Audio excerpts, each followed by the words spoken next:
Chapter 125th, When Phoenix Went Bankrupt.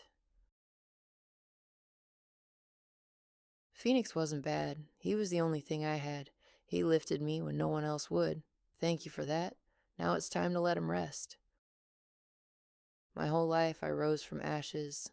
That was my way, my cycle, my rhythm. Stability to catastrophe, to fall, to numbness, to and then, from the ashes, rise. Vigorous, with a plan, with a new book, with a new method, with a new seminar. Eyes ablaze, hands reaching for the checklist. Now I know how. Now it will definitely work. Now, differently. But I didn't see for a long time how exactly this machine worked inside. Thought I was simply falling. In reality, the fall was multi-staged, and each stage triggered the next. First came the merciless critic.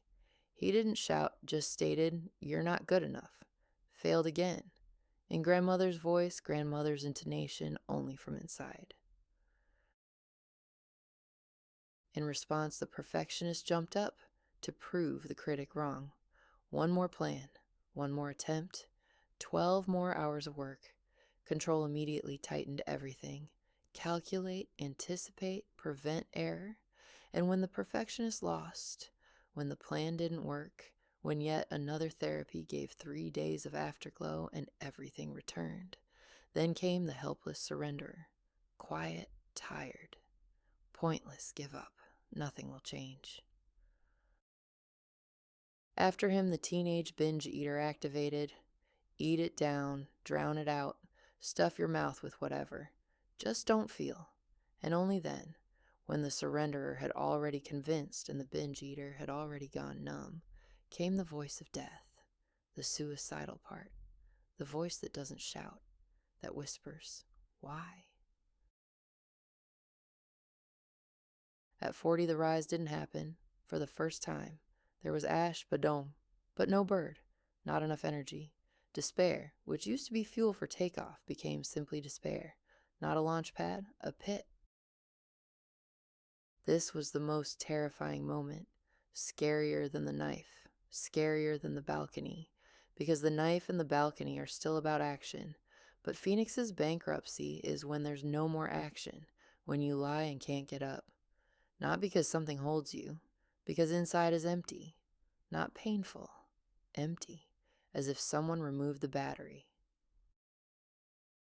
But precisely in that silence, in that emptiness that seemed like the end, was the beginning, because when the mechanism goes quiet, space appears for something else, not for another rescue plan, not for a 13th modality, but for silence, for the admission, "I'm not coping," for the first step of ACA, powerlessness, the very one impossible to admit while Phoenix is working.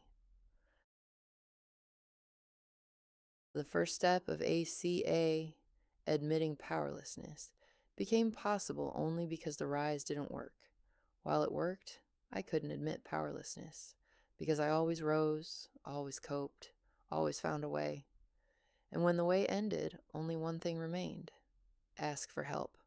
Not from God, not from a therapist, not from Vanya, from the program, from people who'd been through the same, from those who know what it's like when Phoenix no longer flies. For the ACA reader, if your habitual mechanism of Falky Rose has stopped working, that's not defeat. That doesn't mean you're broken for good. It means the old way has exhausted its resource, that the body can't anymore, that it's time for a different one. And different begins with silence, with "I don't know how," with help. That's not weakness. That's the first step.